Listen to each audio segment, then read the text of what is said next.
मार्कंडे महामुनि की मार्कंडे महामुनि की मार्कंडे महामुनि की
की आज नारळ पौर्णिमा निमित्त सर्व समाज बांधव व सर्व मित्र परिवार आज या नारळ पौर्णिमेला उत्स्फूर्त साथ दिल्याबद्दल व सर्व कलाकार मल्लखांब असो लेझिम दांडिया सगळ्यांनी आपले आपले कलाकार नृत्य दाखवल्याबद्दल सगळ्यांना शुभेच्छा व समाजाला शुभेच्छा व धन्यवाद। पौर्णिमेनिमित्त पद्मशाली समाजाचा आज मार्कंडे महामुनींची पालखी असते।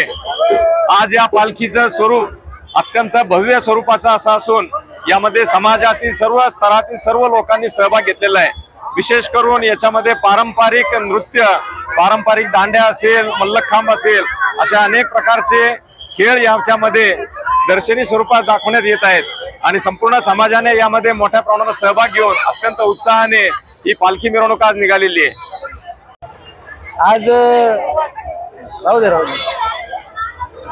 नारळी पौर्णिमेच्या उत्सवाच्या निमित्तानं पद्मशाली समाजाचे आराध्य दैवत श्री मार्कंडे महामुनी यांचा पालखी मिरवणूक सोहळा हा उपक्रम असतो। समाजातील प्रत्येक नागरिक या उत्सवामध्ये सहभागी होऊन अतिशय उत्साहवर्धक वातावरणामध्ये कार्यक्रम घेतले जातात। आज सकाळपासूनच अभिषेक असेल, विविध महामंत्राच्या याच्यामध्ये मार्कंडे महामुनींची पूजा झाली। त्यानंतर पारंपरिक वाद्य असतील, मल्लखांब असेल किंवा महादेवाचं आगोरी विद्या असेल किंवा अनेक उपक्रम, प्रसाद वाटपाचे काही कार्यक्रम आहेत। अशा स्वरूपामध्ये समाजातील प्रत्येक नागरिक आपापल्या पद्धतीने या कार्यक्रमामध्ये वेगवेगळ्या माध्यमातून योगदान देत असतो आणि आज या निमित्तानं सर्व समाज एक संघटित रूपाने या कार्यक्रमामध्ये सहभागी होतो। तरी आज गेल्या अनेक वर्षापासून होणारा कार्यक्रम आज अतिशय अजून जास्ती प्रमाणात उत्साहवर्धक दिसून आलेला आहे। समाजातील सर्व नागरिक जास्तीत जास्त मोठ्या प्रमाणामध्ये सहभागी झालेले दिसून आलेले आहेत। त्यामुळं सर्व समाज बांधवांचं, सर्व नागरिकांचं मी पुन्हा एकदा नारळी पौर्णिमेच्या निमित्तानं शुभेच्छा देतो। धन्यवाद।